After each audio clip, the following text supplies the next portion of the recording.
Spoštovane gledalke, cenjeni gledalci, lepo pozdravljeni ob spremljanju oddaje Na obisku. Danes nismo kje v zaprtih prostorih, ampak na svežem zraku, kjer se človek lahko enostavno sprosti in pozabi na vsakdanje skrbi. Kinološko društvo reševalnih psov Celje, lokacija, kjer smo danes in z velikim veseljem pozdravljamo tudi našega sogovornika. Je poklicni gasilec in človek z veliko začetnico. Mlad, ambiciozen, predvsem pa velik ljubitelj živali in tudi človek, ki rad pomaga. Tomaž Dražumerič, dober dan. A sem prav naglasila priimek? Dober dan, prav. Kako ste? Ja, v redu, tudi ko ste povedali, v naravi se vedno dobro počuti človek, ne? Ampak zelo lepo, ko smo prišli k vam, smo se takoj ujeli energija. Rekli ste, danes bomo snemali v naravi. Bližina gozda, ki človeka kar nekako pomiri. Ja, danes smo tu na poligonu, prijetno okolje, se normalno, da je prijetno, da je tu pozitivna energija, se tu trenira s kužki, kateri so naši najboljši prijatelji. Tu se preželijo veliko časa s psi, šolanjem psov, predvsem pa treningi reševalcev. Zdaj, Tomaž, v zadnjem času ste prava medijska zvezda, ne samo vi, pa še vaš najboljši prijatelj. Pa ne bi rekel medijska zvezda, ampak ja, vsa čast pa temu mojemu psu Gringotu, ki je res izjemen in je tudi to zdaj dokazal v realni situaciji. Bila sta nazadnje v Turčiji, ko je bil ta katastrofalni potres, o tem malo kasneje. Bova šla tekom današnje oddaje skozi vaše življenje. Celjan? Ja. Kakšno je bilo vaše otroštvo? Ja, super. Mislim, jaz sem lepo spominjal na otroštvo. Sicer sem odraščal sam z mamo pa z bratom. Dobro smo se zastopili, vedno sem imel neko zavetje ali pa neko gnezdo varno. Mama nama je omogočala z bratom najrazličnejše aktivnosti, se pravi predvsem športe, ki so se dali pač trenirati v tistem času v Celju, verjetno, da smo probala vse, kar se je dal. Kaj recimo? Pa začela sva od karateja, hokeja, tenisa, športnega plezanja, no pa sem jaz končal pri bordanju, se pravi, sem tudi najdlje treniral bordanje pri Frenku Grahku, predvsem na Šmartinskem jezeru, kjer so bile skakalnice, se pravi, to je šlo za akrobatsko bordanje. Prav tako pa brat, ki je v bistvu treniral vse mogoče športe, je pa danes celo profesor športne vzgoje. Kakšno je bilo recimo vajino sodelovanje z bratom? Sta si vedno pomagala, prava tista bratovska ljubezen? Ja, seveda, brat je bil, brat je sicer 5 let starejši, pa je kar prevzel neko vlogo. Tudi očeta? Očeta, ki je mogel pač gledati na mene, sigurno njemu ni bilo vedno lahko, ker jaz sem bil mogoče še bolj živahen kot on. Ampak ja, jaz sem imel vedno nekega zaveznika, nekega vzornika, ki mi je pač vedno stal ob strani, pa me mogoče kdaj tudi malo usmeril ali pa bremzo, kadar je bilo predivje. Tomaž, delujete mi kot zelo hiperaktiven človek. A znate sedeti pri miru recimo pol ure ali pa 1 uro? Težko? Pa ja, skušam čim več na tem svetu doživeti, tako da mi ni kaj veliko za sedeti. Kot majhen otrok, razigran, navihan, radoveden? Ja, zagotovo. Kaj pravi mama?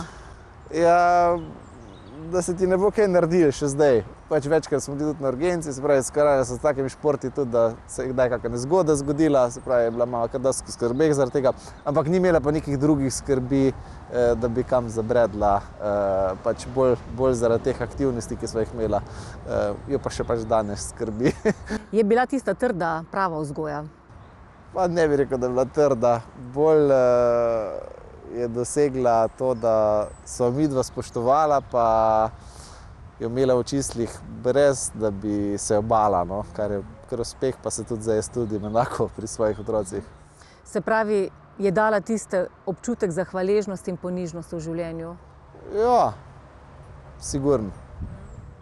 Kje ste končali osnovno šolo, potem nadaljevali srednjo šolo? Osnovno šolo sem obiskoval na Hudinji, kjer smo tudi živeli, pa sem nadaljeval z srednjo zdravstveno šolo v Celju, kjer sem imel plan, da pač po končani tej šoli vozil rešilca. Pa sem imel idejo, s tekom tega sem se začel tudi s kinologijo ukvarjati, pa so članov Kinološkega društva reševalnih psov Celje. Pol me je seveda začela tudi zelo zanimati kinologija na mogoče nekem višjem nivoju, pa sem razmišljal pač, da bi bil tudi vodnik psa. No, kasneje me je pa pot pripeljala do poklicnih gasilcev, kjer sem pa že danes 15 let in mislim, da je bila to prava odločitev, ki sem jo pač naredil.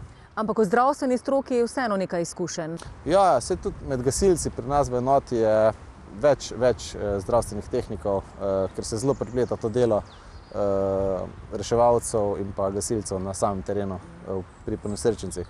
Zakaj je potem, Tomaž, prevladala ta odločitev, da greste med gasilce? Ja, pri gasilcih mogoče sem najbolj videl, se pravi, najširši spekter,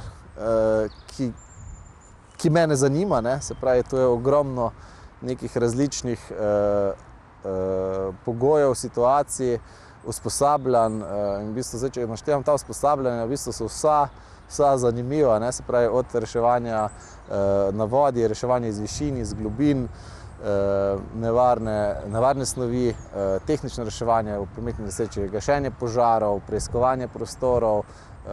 Ta šola za poklicne gasilce, ki je na IGO, v izobraževalnem centru za zaščito in reševanje, pač traja pol leta, tam si s kolegi iz cele Slovenije, ki se pač zaposlijo in se potem vrnejo v svoje matične enote, preživiš z njimi 6 mesecev in je res nepozabna izkušnja, no, mislim, in nepozabno usposabljanje, ki sigurno vsem fantom oziroma tudi dekletom, ki so radi aktivni, pa imajo neko sočutje do sočloveka oziroma nek čut po tem, da bi pomagali človeku v stiski, sigurno najbolj primerna izobraževanja. No. Torej, zdaj ste poklicni gasilec tukaj v Celju. Ja. To je enota? To je poklicna gasilska enota, tako dobrih 50 operativcev, se pravi, blizu mojega doma. Imamo tako imenovani ruski turnus, delamo 12 ur čez dan, 12 ur po noč, po vsaki nočni 48 ur prosto. Imamo tudi potapljaško enoto. Tam smo imeli tudi dejansko, smo bili v bistvu začetniki, tudi s krajinsko enoto vzporedno, kjer smo tudi imeli gasilske pse.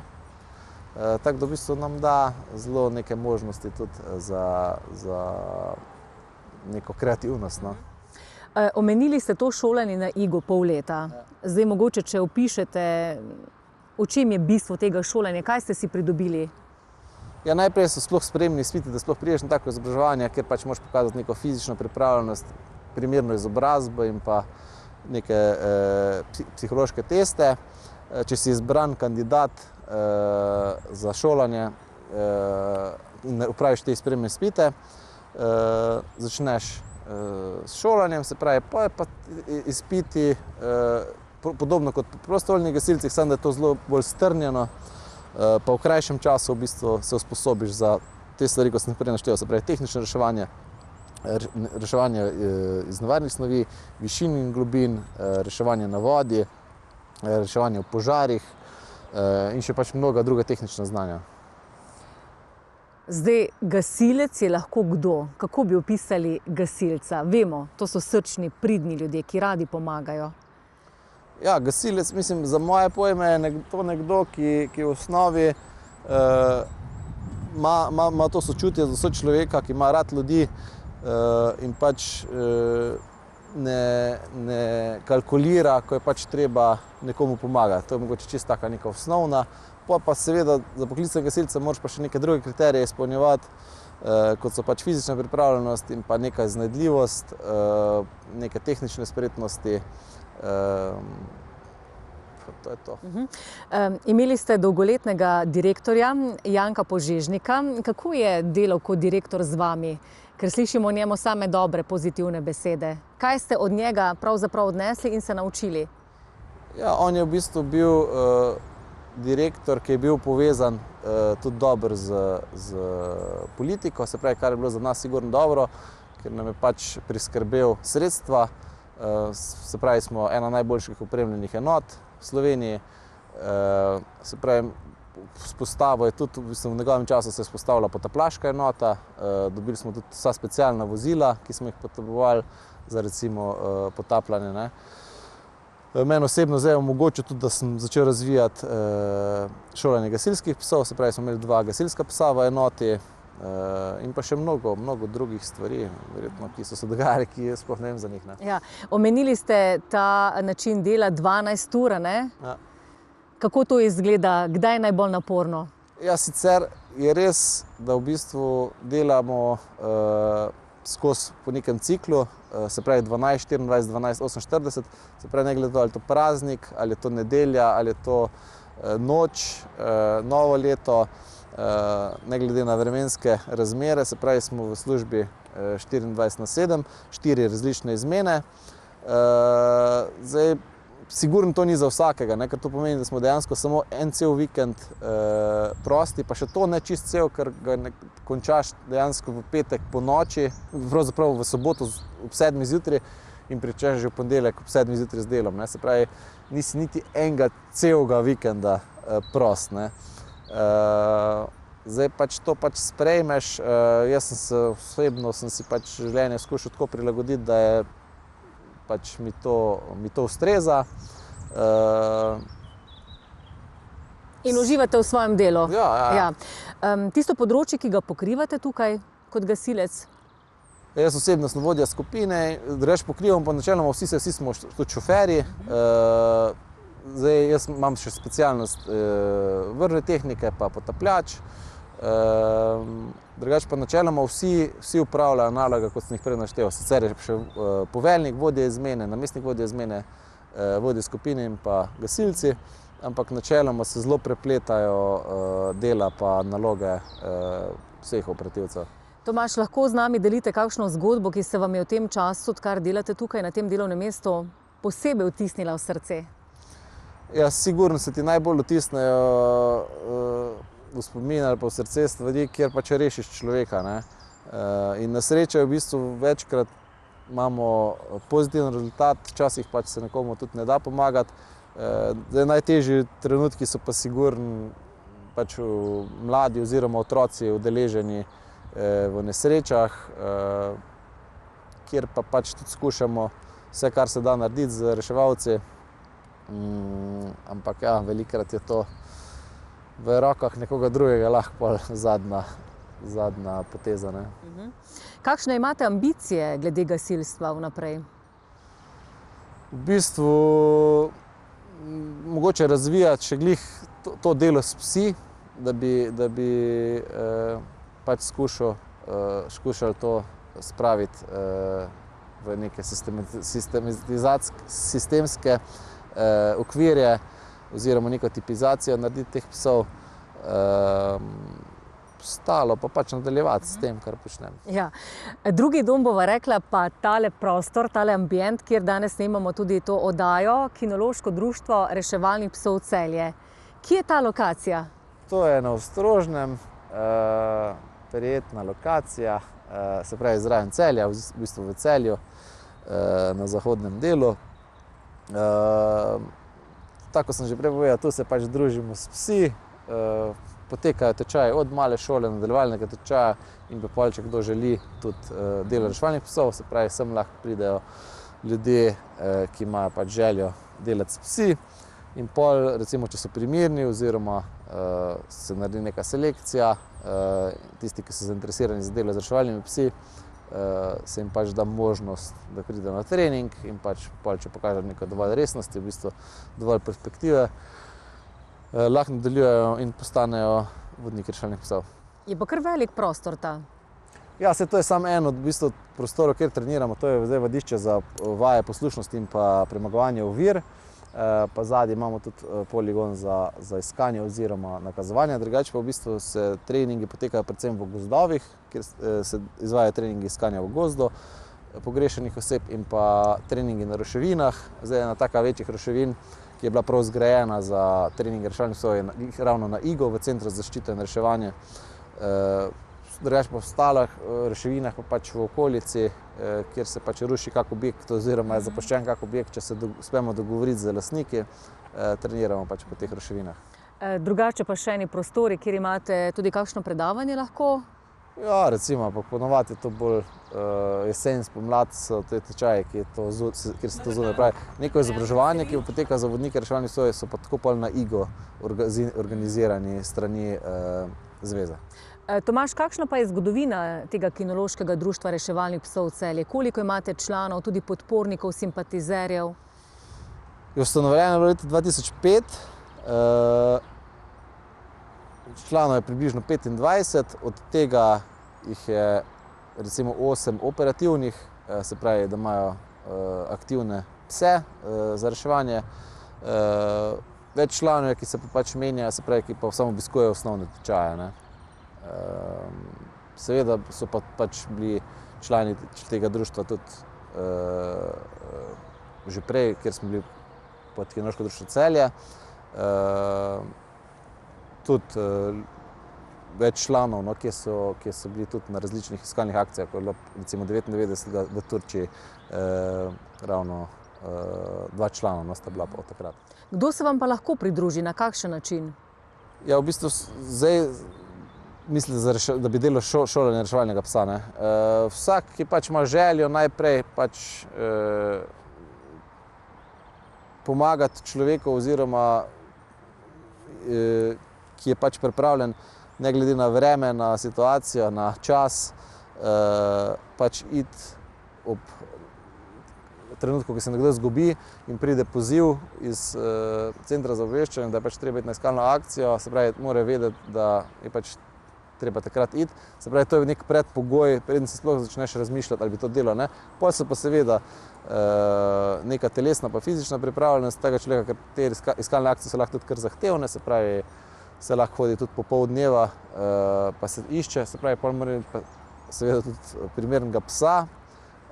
Ti psi morajo biti pa nekje srednje veliki, ne pretežki, se pravi, da lahko premagujejo teren, ovire, morajo imeti izražene nagone, kot so kardelni nagon, plenski nagon, nagon po prehranjevanju, ki se pač uporabljajo za treninge. Če se to poklopi, je že v bistvu na pol poti. Sicer ga pol čakaš ogromno izpitov. Pa trdega dela. Ja, ampak to je v bistvu mogoče nek začetek, da nekdo sploh lahko vstopi v enoto. Se pravi, predpogoj je volja do dela s psom, volja do pomoči človeku, pa pač da ima psa. Vse se da, če človek želi, ne? Ste to predvsem fantje in tudi kakšno dekle vmes? Ne, po moje je celo več deklet kot fantov.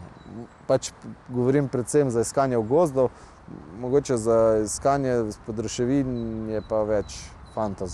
Tudi zdaj v bistvu ste videli v Turčiji, da smo bili v bistvu sami fantje. Zdaj, recimo, če primerjava Kinološko društvo reševalnih psov Celje z ostalimi društvi po Sloveniji, recimo tudi izven naših meja, kakšna je vaša vloga tukaj v Celju? Kam spadate po kvaliteti? Dajte se malo pohvaliti. Ja, mislim, v Celju so od nekdaj, že pred mano, so bili vedno vrhunski rezultati. Se pravi, prej sta bila Matej Špeh, ravno iz vašega konca, pa Jure Turk, sta imela take zelo odmevne rezultate in iz svetovnih prvenstev in iz realnih iskalnih akcij. Pa pol kasneje v bistvu je bilo še sigurno 5 vodnikov, vodnic, ki so pač zastopali Celje na mednarodnih prireditvah. Tako da ja, je v Celju, bi rekel, kar dobra kinologija in pa močno neko zaledje. Kako potem recimo izberejo človeka, ki gre pomagati, ki gre reševati? Zdaj recimo gozd, potem potresi, ruševine, na kakšen način? Ja, se pravi, recimo najprej mogoče v gozdu, da povem za predstavo, recimo v Sloveniji približno 200 vodnikov reševalnih psov s svojimi psi, ki so na seznamu za aktiviranje ob iskalni akciji v gozdu oziroma v naravi. Zdaj, kako pridobiti to oziroma pač postati pripadnik te enote, se pravi, najprej te izpite mora opraviti kot vodnik, se pravi, izpiti za vodnika so prva pomoč človeku, veterinarska prva pomoč, neke vrvne tehnike, uporaba zveze, postaj, orientacija,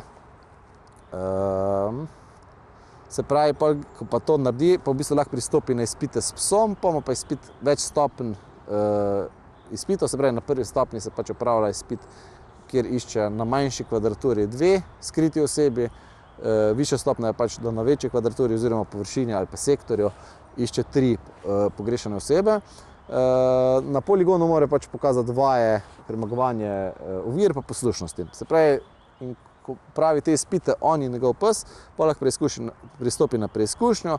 Preizkušnja je pa mogoče bolj realna, podobno iskalni akciji. Ponavadi je tako, da hodiš 2 kilometra po gozdu in imaš skritih pač določeno število od 3 do 5 recimo skritih oseb, ki jih moraš najti, ne.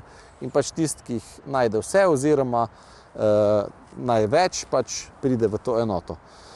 Zdaj, za iskanje izpod ruševin je mogoče bolj kompleksno, se pravi, prav tako mora praviti kot vodnik vse te izpite, pa s psom praviti te izpite, ampak je pa ta preizkušnja, rečemo Einsatztest ali pa Mission Readiness test, ki se opravlja v tujini. Se pravi, to je mednarodna preizkušnja, ki traja 48 ur. V teh 48 urah imaš 13 iskanj, neznano število pogrešenih. Je pa mogoče bolj stresno, ne, ker ne veš, kdaj boš šel iskat, spiš v šotoru, se pravi, na terenu moraš pokazati prvo pomoč, veterinarsko prvo pomoč, uporaba vrvne tehnike, uporaba nekih znakov, signalov ob nevarnosti. In pa ja, bi rekel, da je to sigurno najtežja preizkušnja za psa in človeka. In ko pač opraviš to preizkušnjo, si na seznamu, ki te lahko aktivirajo v bistvu dejansko za po celem svetu ob nesreči oziroma potresu. Povejte mi, Tomaž, kaj pa ta srčnost, pa recimo tudi čustva, vas kdaj izdajo takole na terenu? Kako se človek navadi? Veste, kako je na terenu, to ali izhajam iz gasilcev ali pa iz dela z reševalnimi psi, na terenu mogoče drugače vidite vi, ko spremljate kot gledalci nekaj, kot pa operativci, ki upravljajo svoje delo, ne. Se pravi, na terenu ti je vedno jasno, kaj imaš za delati, oziroma če ti kaj ni jasno, imaš vodjo zraven, ki te točno usmeri in ti določi neke naloge. In dokler se ti ukvarjaš z nekimi nalogami oziroma upravljaš delo, rešuješ, v bistvu sploh ni časa za to razmišljati.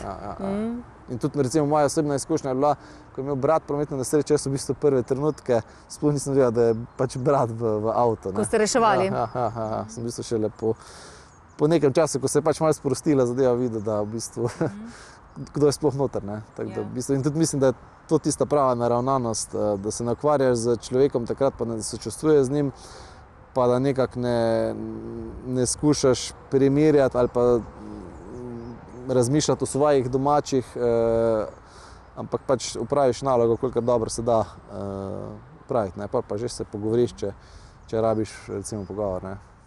Vaš prvi kuža? Ja, prva psička je bila Lajka, najdenka. Kje ste jo našli? V bistvu sem jo našel blizu svojega doma, ker je tavala, ker en čas to je bila čisto majhna psička, pa smo jo malo spraševali, čigava je, pa nismo našli nobenega lastnika. Takrat, če niso bile tako ta zavetišča razvita, se pravi, zdaj, če kdo najde psa, je zelo enostavno, se pokliče zavetišče, oni pridejo po njega in je zgodba zaključena.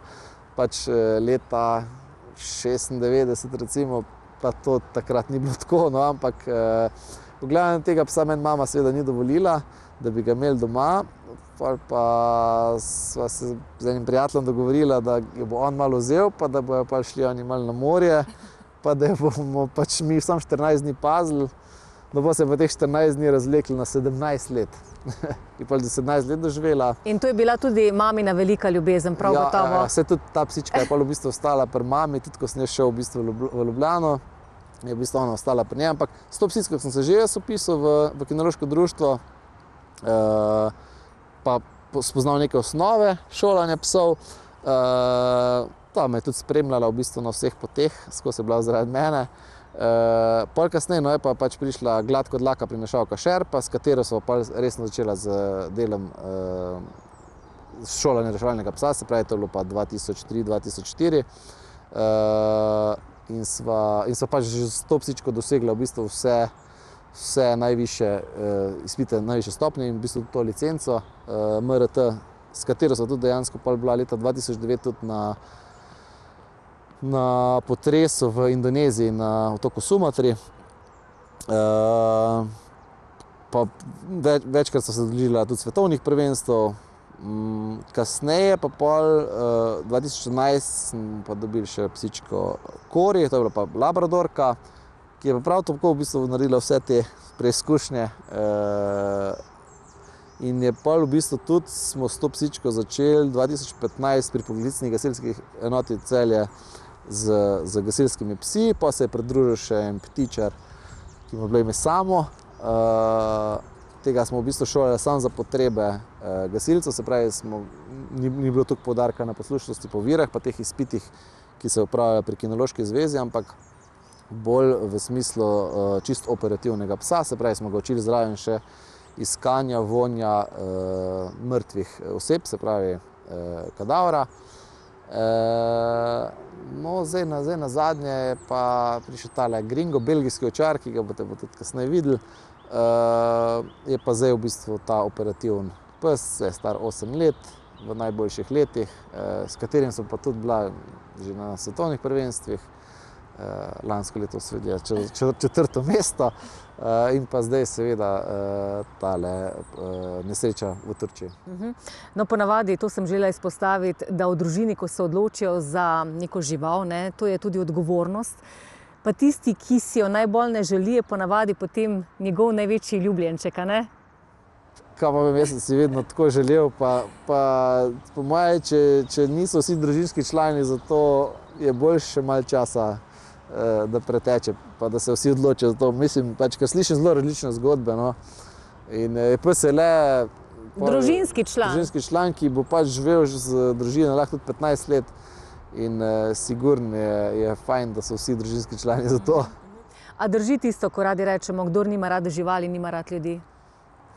Ne vem, mislim, jaz se ne ukvarjam kaj veliko s tistimi ljudmi, ko ne marajo ljudi ali pa živali.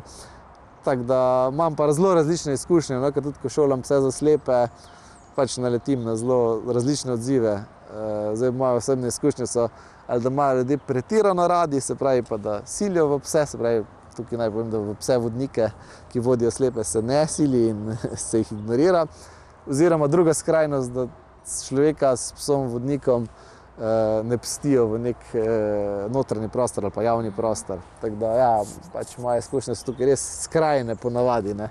Koliko psov imate zdaj? Zdaj trenutno imam 2 psa v šolanju, se pravi za slepe in pa belgijskega ovčarja Gringota, ki je pač moj pes osebni. Ja. Kakšna je njihova nega, recimo, kaj vse potrebujejo ti psi, koliko se morate ukvarjati z njimi, kje ponavadi spijo? Psi pač so v bistvu zelo prilagodljiva bitja, pes že biva s človekom 10.000 let, se pravi ga spremlja že dolgo časa. Je to najboljši pa najbolj zvest prijatelj? Ja, verjetno ta rek ni kar tako, ne. Seveda je jasno, zakaj je pes človekom, pa zakaj je si človek zbral psa, zato ker sta pač imela v zgodovini pač korist en od drugega, se pravi sta sodelovala in še danes v bistvu zelo, mislim, meni je res najlepše pogledati nek par oziroma vodnika in psa, ki pač nekaj skupaj delata, ne, ker dejansko sta zato v bistvu se sploh našla. Zdaj pa najrazličnejše aktivnosti, ampak glavno je, da nekaj sodelujeta, ne. Zdaj psi pač rabijo vsaj 3 sprehode dnevno za odvajanje, hranjenje v večini primerov 2-krat na dan. Seveda rabijo tudi prostor za počitek. To je enim psom bolj paše, da imajo prostor, ki je mogoče malo umaknjen, eni psi so radi čisto zraven, se pravi, se treba prilagoditi pasmi in pa čisto individualno posameznemu psu. Zdaj eni psi se radi igrajo, drugi raje jejo, to pa mi kot ljudje uporabimo pol kot neko orodje oziroma manipulacijo za šolanje oziroma razvederilo. Tomaž, naše življenje je sestavljeno iz lepih in manj lepih trenutkov. Vedno pride tudi tisti žalostni trenutek, ko se treba pač na nek način posloviti, ne, od najboljšega prijatelja. Kako to doživljate takrat? Ja, to je sigurno težko ob izgubi vsakega. Zdaj tukaj lahko čisto enostavno govorim o tem, ko pač mi že en čas ni noben pes poginil.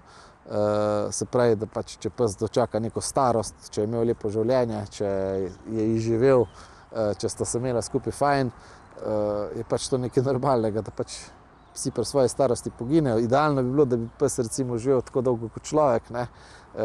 Bi bila v bistvu lahko skozi nek tandem. Zdaj, ko se ti pa to zgodi, ne, je pa sigurno drugače, ne? Meni so pač 2 psički že poginili. In ja, sigurno so težki trenutki, ampak pa se pač skušaš spomniti najlepših, ne? Povprečna starost? Ja, zelo različno. Se pravi, čisto odvisno od pasme, se pravi, nekje, če pes zdrav, se pravi, če nima nekih bolezni, dočaka recimo psi nekje 12 do 14 let. Vaše izkušnje z Indonezije? Ja, v Indoneziji tja smo potovali z IRO enoto, se pravi, to je ta mednarodna enota. Sigurno je bilo to v primerjavi s Turčijo čisto drugačna izkušnja, se pravi, kamor smo prileteli dosti kasneje in v bistvu tudi upravljanje samih nalog, v bistvu nismo bili vodeni, ni šel zraven noben pripadnik iz uprave in v bistvu smo bili bolj sicer pridruženi nemški ekipi, ki so pač nas koordinirali in ni bilo zelo jasno pač neka selekcija ruševin, kaj je že bilo preiskano, kaj ni bilo preiskano. In to dejansko na terenu, kjer smo iskali, niti ni bilo podpornih ekip, ki bi pol to reševali. Se pravi, če razdelimo skupino na iskanje pa reševanje, smo bili recimo skupina za iskanje in pol, ko skupina za iskanje, se pravi njihovi vodniki in pa reševalni psi nakažejo najdbo, kjer je ponesrečenec oziroma izvor vonja človeškega vonja, pa začne ekipa za odkopavanje oziroma reševanje s svojim delom. In v bistvu v tej misiji, kjer smo bili v Indoneziji, ni bilo nikogar pol za odkopavati, ne. Oziroma zelo redko, se pravi, če si predstavljajo tako mesto kot je Celje, smo srečali 2 bagra, recimo v celem mestu, ne. Recimo tukaj v Turčiji pa pač čisto druga slika, je v bistvu pa imela vsaka ruševina, je imela v bistvu svoj bager na razpolago in pa ogromno ljudi, ki so pač sodelovali pri odkopavanju, se pravi ogromno reševalnih enot, no. Zdaj me, Tomaž, zanima recimo šolanje psa tukaj na domačem terenu, potem pa realno stanje, ko greste na teren. Kako to izgleda, ko gre pa zares? Ja, načeloma iz perspektive psa v teoriji naj bi bilo razlike, ne? Ker za psa v bistvu je vse skupaj, se pravi, pes išče izvor človeškega vonja zaradi pričakovanja nagrade. Se pravi, je to hrana ali igrača ali pa pohvala, ne? Se pravi, pes, ko najde vonj, nakaže z laježem pa s kopanjem in zato pač dobi nagrado.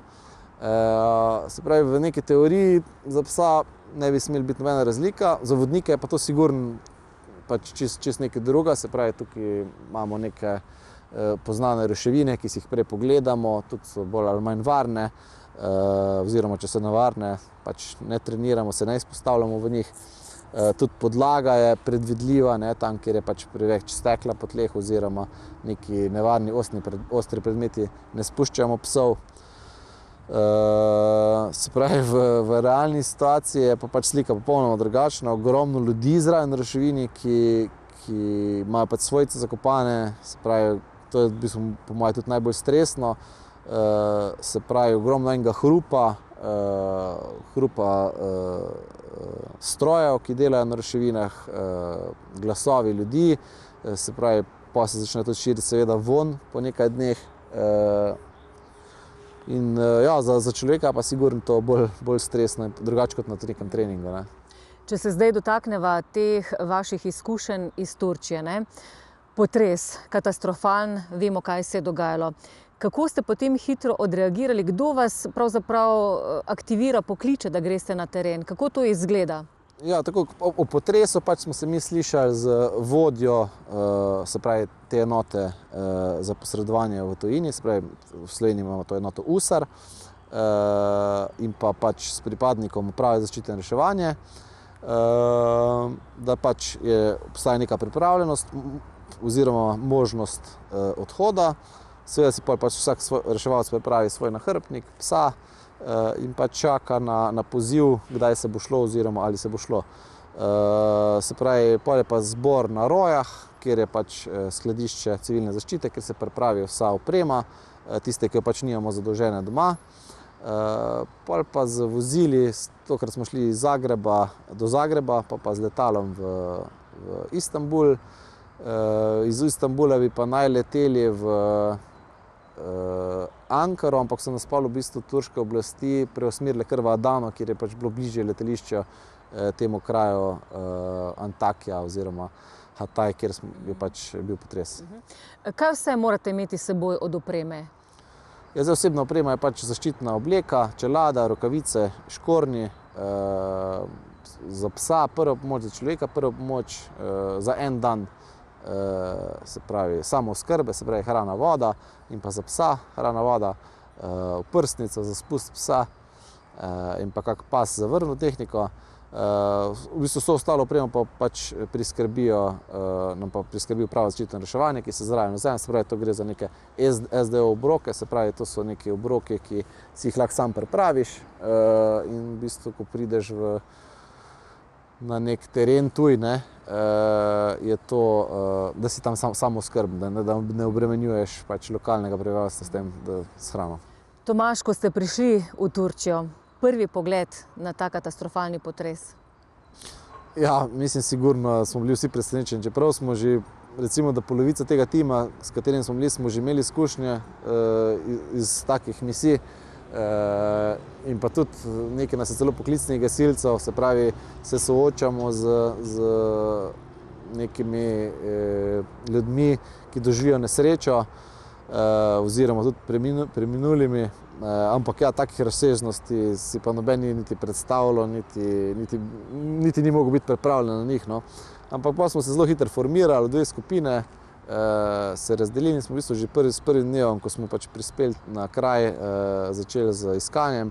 Pol pa, ko v bistvu delaš, pa tako so prej rekla, nimaš časa toliko razmišljati o tem, koliko hudo je prizadeto neko območje, ampak pač se ukvarjaš bolj s tem, kako najti čim več ljudi pod ruševinami in jih pač predati službam za odkopavanje oziroma reševanje.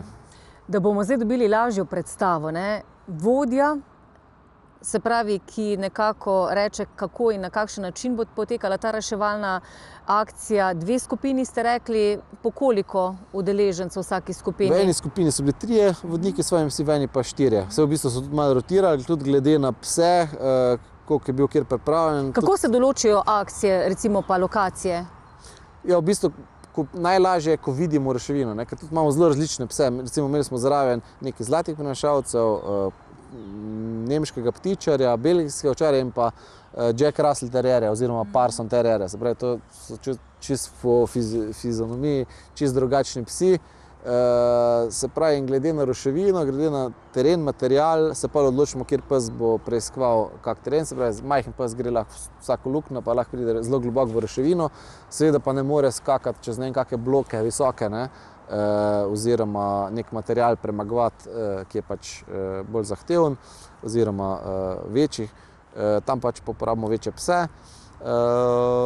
Tako da v bistvu smo načeloma bili vseeno dosti blizu, da smo se videli, že tudi zaradi same varnosti, ampak ruševine smo si pač razdelili na dve skupine in pač v najdbah, se pravi, ko je kak pes nakazal oziroma začel z lajanjem nakazovati človeka v ruševini, smo pa z drugimi psi to potrdili, se pravi, to se vedno naredi, da pač je zagotovo nekaj tam in pa seveda tudi zaradi samih psov, da se jih nagradi ob samem vodnju, ker dejansko je to za njih, tako kot so prej rekli, tako kot trening, se pravi, in so oni v bistvu pri načakovanju nagrade. Koliko časa ste preživeli v Turčiji in za katero področje ste bili zadolženi? Ja, v Turčiji smo bili, v bistvu vse skupaj trajali 5 dni, od tega pač en dan vožnje tja, pa en dan nazaj, 3 dni pa delo na terenu. Preiskali smo ogromno ruševin, potekalo je pa iskanje recimo od 9 ali pa, ja, recimo od 9 zjutraj pa do mraka, do večera. Bil je tudi plan, da bi zvečer pa po noči iskali, ampak so pač pa po noč tako je naraščala napetost, v bistvu ljudje, ker niso našli svojih svojih svojcev izpod ruševin, seveda so bili toliko pod nekim stresom, da v bistvu so nam Turki sami, iz Istanbula smo imeli zraven tudi reševalce, rekli, da je v bistvu bolje, da se po noč ne dela.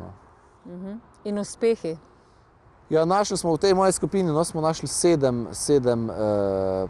ponesrečencev, ki smo jim pač predali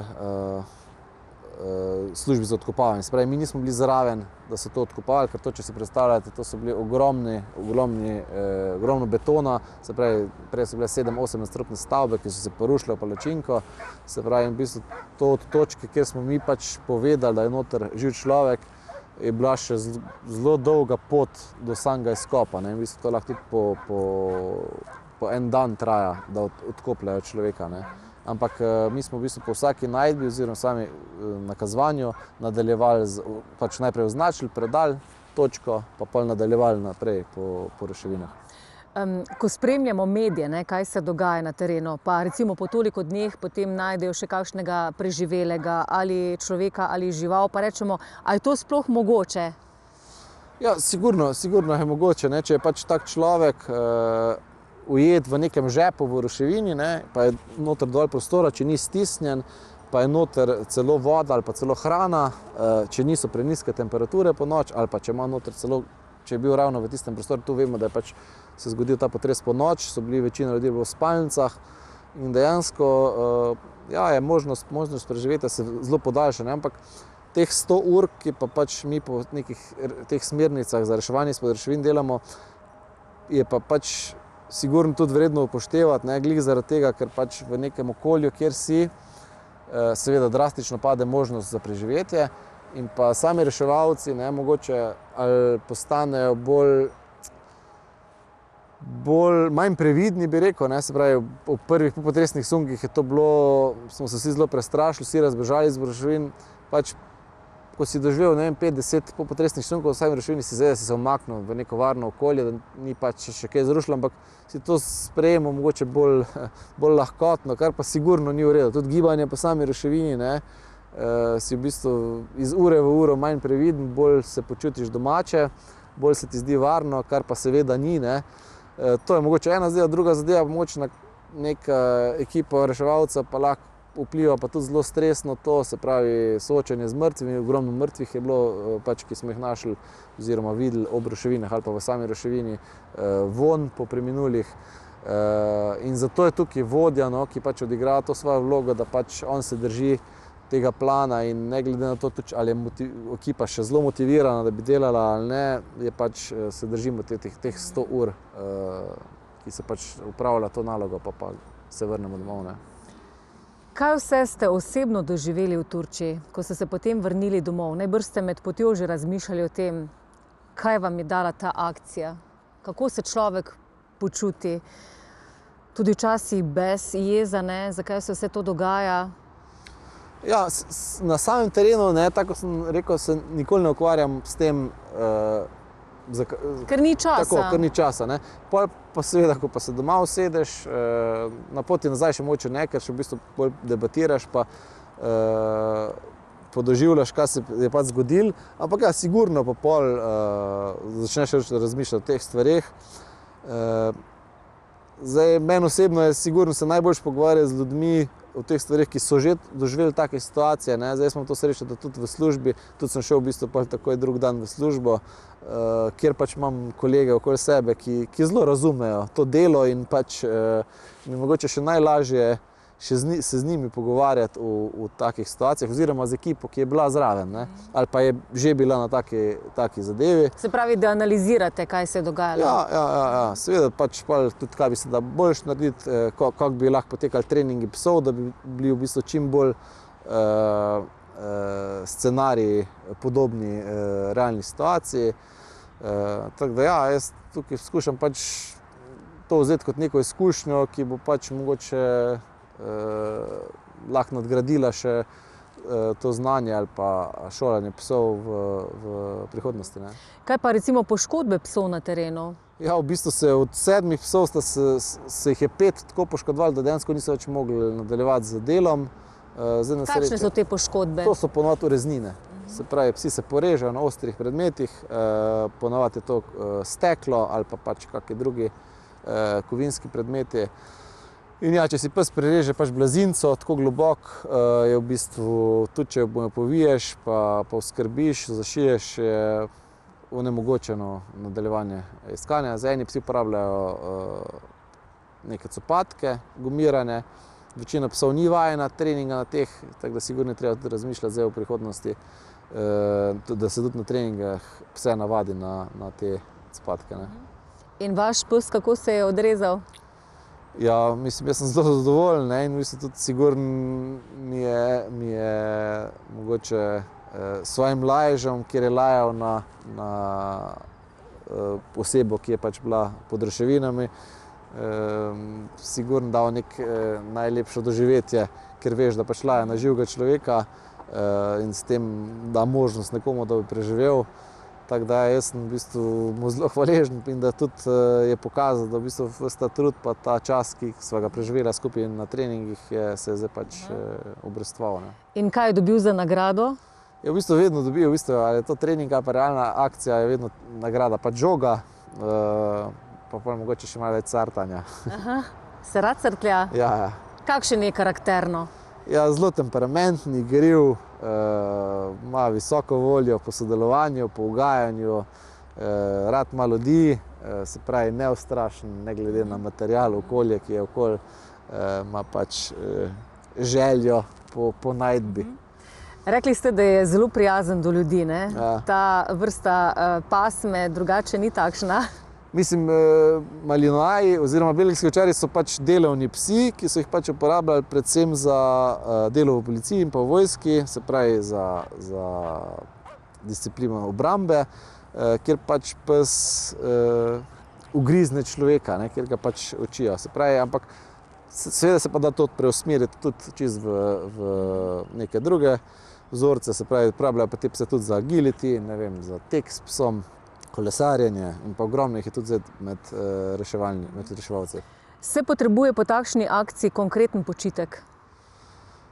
Mislim, zelo različno. Zdaj, moj pes konkretno je v bistvu mogoče rabo en dan, pa je pa že v bistvu bi bil pripravljen kar naprej. Ne.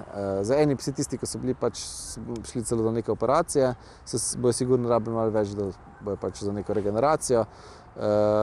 Gledamo pa tako, no, da je psom v bistvu tudi, če je realna situacija, da jim v bistvu skozi celotno delo pač fajn, ne, se pravi, da so potrjevani, da dobijo pač nagrado in da v bistvu je ta želja skozi večja in v bistvu nikoli ne greš s psom,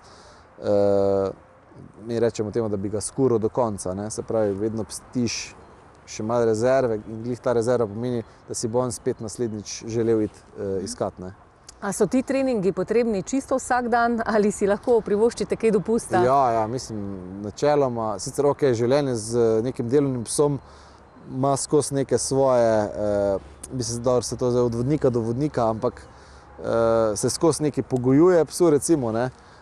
Ampak da te treningi potekajo recimo 2-krat na teden, oziroma pol, ko je pes narejen, tudi če imaš kako daljšo pauzo vmes, se ne poznam. Ampak ja, ko se pa gradi pes, rečemo temu, oziroma tam do 1. leta je pa v bistvu fajn vsak dan kaj narediti s psom, zdaj to je zelo relativno, kaj je to trening, ne. Ampak to, kar se zdaj pogovarja, se pravi trening na poligonu ali pa na ruševini, pa nekje 2-krat na teden. Tomaž, vsi si želimo čim bolj umirjeno in varno življenje, ampak ste ves čas v pripravljenosti, če se kaj zgodi? Pa ja, mislim, seveda vsi želimo, da čim bolj mirno, pa se ne bi nič kaj zgodilo, kjer bi nas kaj ogrozili, ampak pač treba je pa pač biti pripravljen, zdaj ali si reševalec ali pa nisi, ko je dobro, da si pripravljen. Kaj si želite še recimo izboljšati na področju vašega delovanja? Kje vidite prihodnost teh reševalnih psov? A vam tukaj recimo pomaga tudi kaj lokalna skupnost, država? Vprašanje, če boste seveda odgovorili, ko ste bili v Turčiji, dobite to kaj sredstev? Mislim, seveda sredstva daje država, Uprava za zaščito in reševanje.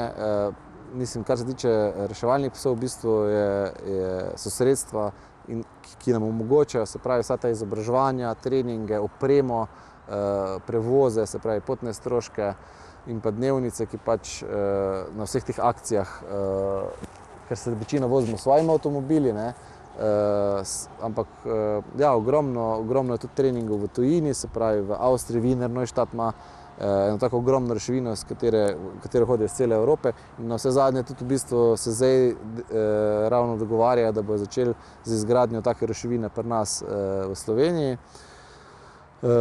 Tako da v bistvu, ja, drugače pa to sicer prostovoljno, delujemo kot prostovoljno društva, ki smo pa pač člani zvez, ki so pa financirane strani Uprave za zaščito in reševanje.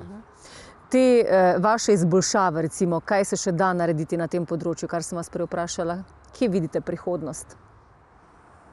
Mislim, delo s psi, mislim, to sigurno se nikoli ne bo končalo, ker to je, če bi pogledali zgodovino nazaj, recimo, da 50 let se zdaj dela z reševalnimi psi, ali pa mogoče celo 60-70, je v bistvu vsako desetletje, zdaj sem že jaz recimo 2 doživel, je kar tak preskok v kinologiji, pa se ne samo med reševalci, ampak na splošno v kinologiji se izboljšujejo načini treningov, načini preizkušenj in tudi mogoče ta selektivna vzreja, predvsem med delovnimi pasmami, v bistvu se izboljšuje, se pravi, imamo tudi pse vzrejene v bistvu v vedno boljših genetiki, ne. Tako da, mislim, zdaj za mene osebno bo pa ta ruševina, recimo, če bomo imeli možnost trenirati, bo velik doprinos, ne, mislim, že zdaj smo v Sloveniji v vrhu, ne samo reševalne kinologije, ampak nasploh kinologije, ampak ena taka ruševina ali pa nek tak poligon za vadbo, ki ga bomo imeli bliže, bo pa sigurno še dodatni doprinos. Tukaj, kjer vadite, ne, kaj se potrebuje od opreme, kaj vse?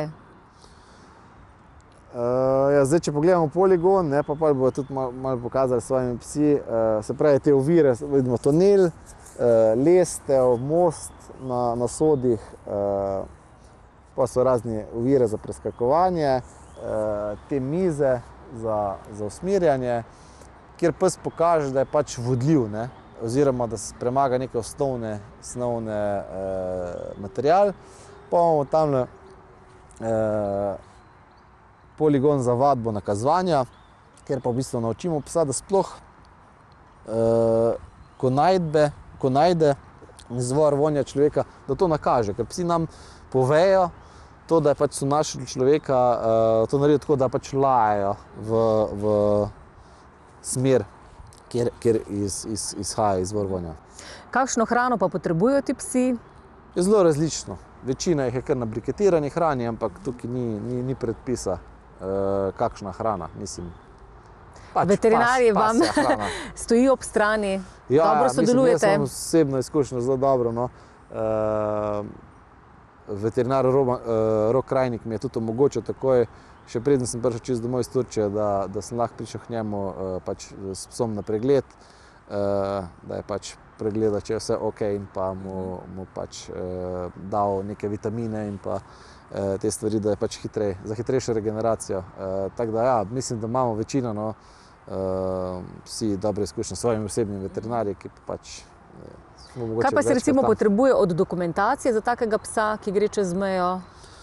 Ja, tak pes pač mora imeti potni list cepljen proti steklini, kužnim boleznim in pa dobro je, da ima opravljen ta titer proti teles, ker nekatere države pač ne dovolijo, mislim, v Sloveniji je lahko problem zavrniti se iz določenih držav, če pač nimajo to psi opravljen. Če bi se še enkrat zdaj odločili za to vašo poklicno pot, bi izbrali isto, pa vedno ukvarjanje s psi? Rekli ste tudi šolanje teh vodnikov za slepe, ne? Tako, ja, mislim, pač To je neka druga izkušnja. Ja, to je v bistvu popolnoma drugo šolanje, se pravi, tukaj iščemo čim bolj temperamentne, energične pse za delo z reševalnimi psi. Pri psih vodnikih in psih pomočnikih iščemo pa bolj umirjene pse, se pravi, ki imajo pa tudi seveda voljo do dela, do sodelovanja s človekom, ampak ja, čist drugo vlogo upravlja, se pravi, vodenje slepega oziroma pomoč gibalno ovirani osebi. Tako da ja, se mi prepleta zelo s psi življenje. Pa omenili ste še pri gasilcih, a ne dva kužka?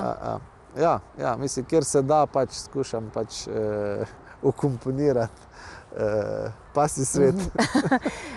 Tomaž, malo bomo pokukali še vaš osebni svet, družinski človek, kako pa to vaša družina sprejema pa doživlja? Ja, noben ni alergičen na dlako. Se pravi, imam 2 hčeri, ženo, vsi imajo radi pse.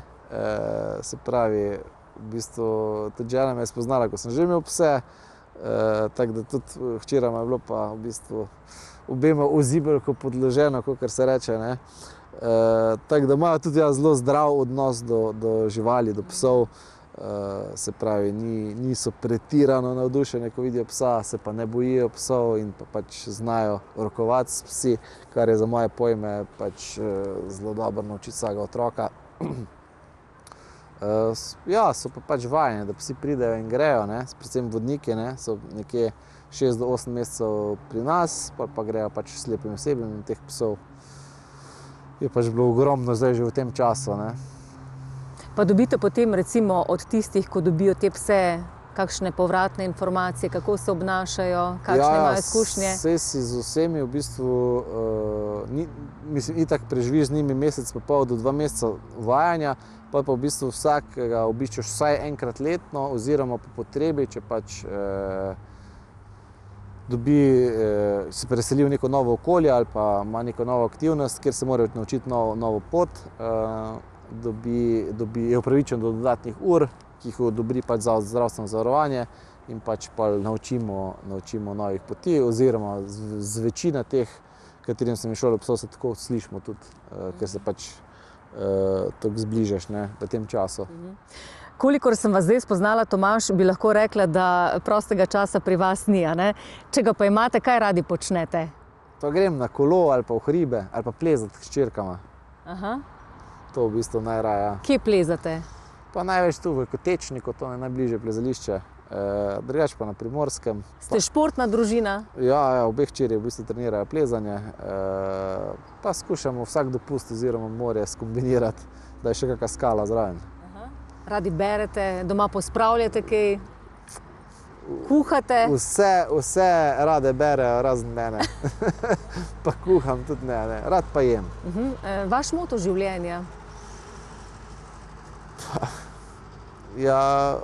Ali pa kakšna misel vas spremlja skozi dan, da dobite tisto energijo, moč? Tako ste vi prej rekli, da že zjutraj, ko se v ogledalo pogledate, da si pomahate.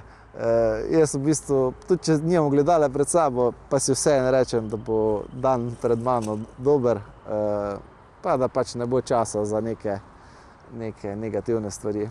Ste družaben človek, nasmejan, v vsaki stvari vidite nekaj pozitivnega in lepega? Pa ja, saj če pa ne vidim, pa ne gledam tja. Tomaž, lepa hvala, ker ste bili naš gost v oddaji Na obisku. Veseli smo, da smo lahko oddajo posneli v takem prijetnem ambientu. Bomo zdaj ob koncu naše oddaje gledalkam in gledalcem pokazali tudi nekaj vaj, ne? Ja. Kaj bomo videli? Ja, boste videli nekaj vaj na poligonu, se pravi nekaj vaj poslušnosti in pa premagovanja ovir, pa pol mogoče samo, kako izgleda samo nakazovanje ponesrečenca, lahko v gozdu, lahko pa v sami ruševini, se pravi nekdo, ki je zakopan, mi rečemo temu v grobu, ne, ali pa pod materialom v ruševini, koliko to pes nakaže z lažem in pa koliko to mi nagradimo in s kakim veseljem to psi delajo. Se pravi, šolanje reševalnih psov se začne že z mladiči, kot vidimo, se pravi, se najprej uči pse, da so pozorni na vodnika, se pravi, da imajo željo po sodelovanju, to dosežemo z hrano oziroma igračo in pa pohvalami. Se pravi, ko je pes pozoren na vodnika, želi sodelovati z njim, lahko začnemo z šolanjem vaj, učenjem vaj. Tu vidimo vajo proste vodljivosti, se pravi, pes sledi svoji vodnici, se pravi, ne vidi ničesar drugega na poligonu, se pravi, se odziva na povelje, da se bo obrnila, bo poklicala psa, se pravi, psa ne zanima drug pes na poligonu, je lahko tudi odpet. Se pravi, in s takim psom v bistvu je neka izhodišče, da lahko nadaljuje s težjimi vajami, kjer pa pač izvaja vaje na premagovanje ovir, se pravi, vidimo psa, ki gre skozi tunel, se pravi, kljub plahti gre brez kompromisa skozi, se pravi, na povelje se uleže, pa bo nadaljeval z vajami na lestvi in pa gugalnici. Se pravi, en tak pes, ko je pač pokaže sodelovanje s človekom oziroma vodnikom na poligonu, bo pol tudi bolj vodljiv na ruševini oziroma v gozdu, kjer bo pač izvajal iskanje pogrešenih oseb oziroma zasutih v ruševini. Se pravi, taki psi so izredno motorični, se pravi, vajeni gibanja po različnih materialov, se pravi, se ne bojijo višine, hrupa, v bistvu v vsakem okolju samozavestni in pa pripravljeni delati oziroma sodelovati. Išči. Se pravi, pes išče izvor človeškega vonja, ki je v eni izmed luknj v ruševini. Ko bo zaznal, bo to pričel z nakazovanjem oziroma lajanjem, za kar seveda pričakuje nagrado. Evo, kot vidimo, pes laja na človeka, ki je zakopovan v ruševini.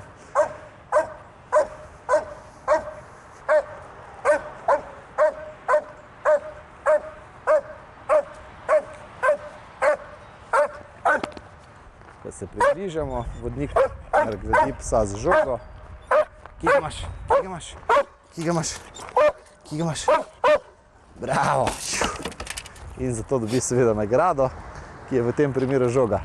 Prav, Gringo! Super! Ja, bravo! Hvala lepa za vašo srčnost, ostanite zdravi in pomagajte vsem nam tudi takrat, ko bomo potrebovali vašo pomoč. Ja, hvala tudi vam. Gledalke in gledalci, spremljali ste oddajo Na obisku. Tokrat smo bili v Celju, v prostorih Kinološkega društva reševalnih psov. Hvala za vašo družbo, lepo se imejte in srečno.